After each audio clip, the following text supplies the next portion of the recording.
বলিউডের bad boy বলা হয় তাকে। সিনেমার পর্দার মতো বাস্তব জীবনেও ছিল অ্যাকশন, প্রেম আর বিতর্কে ভরা এক গল্প। 3বার বিয়ের পিঁড়িতে বসা এই অভিনেতার জীবনে এসেছে অসংখ্য প্রেমিকা, এমনকি এক বিদেশিনীর সঙ্গে গোপন সম্পর্কের জেরে বারবার হোঁচট খেয়েছে তার সংসার। সঞ্জয় দত্তের জীবনের প্রথম অধ্যায় শুরু হয়েছিল 1987 সালে রিচা শর্মার সঙ্গে। তাদের ঘর আলো করে এসেছিল কন্যা সন্তান ত্রিশলা, কিন্তু সুখের সেই দিনগুলো বেশি দিন স্থায়ী হয়নি। 1996 সালে ব্রেন টিউমারে আক্রান্ত হয়ে মৃত্যু হয় রিচার। স্ত্রীর মৃত্যুর পর মানসিকভাবে ভেঙে পড়লেও সঞ্জয়ের জীবনে বসন্তের হাওয়া বইতে দেরি হয়নি। রিচার মৃত্যুর পরপরই এক বিদেশিনীর প্রেমে বোধ হয়েছিলেন এই মেগা স্টার। প্রথম স্ত্রীর মৃত্যুর 2 বছর পর 1998 সালে রিয়া পিল্লাইকে বিয়ে করেন সঞ্জয়, কিন্তু বিয়ের পরও থেমে থাকেননি তার প্রেমের গাড়ি।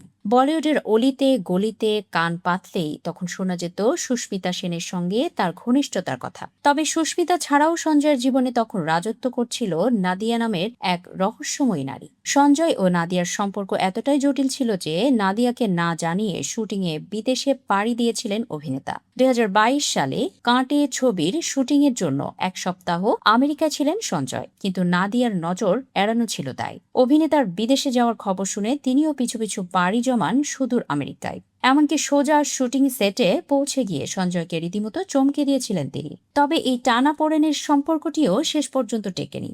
নানা চড়াই উতরাই আর প্রেমের গোলকধাঁধা পেরিয়ে 2008 সালে মান্যতা দত্তকে জীবনসঙ্গিনী হিসেবে বেছে নেন সঞ্জয়। 2010 সালে তাদের ঘর আলোকিত করে আসে যমজ সন্তান। মান্যতার হাত ধরেই অভিনেতা খুঁজে পান জীবনের প্রকৃত স্থিতিশীলতা। বর্তমানে মান্যতা আর সন্তানদের নিয়েই তার রঙিন সংসারের দিনকাল কাটছে।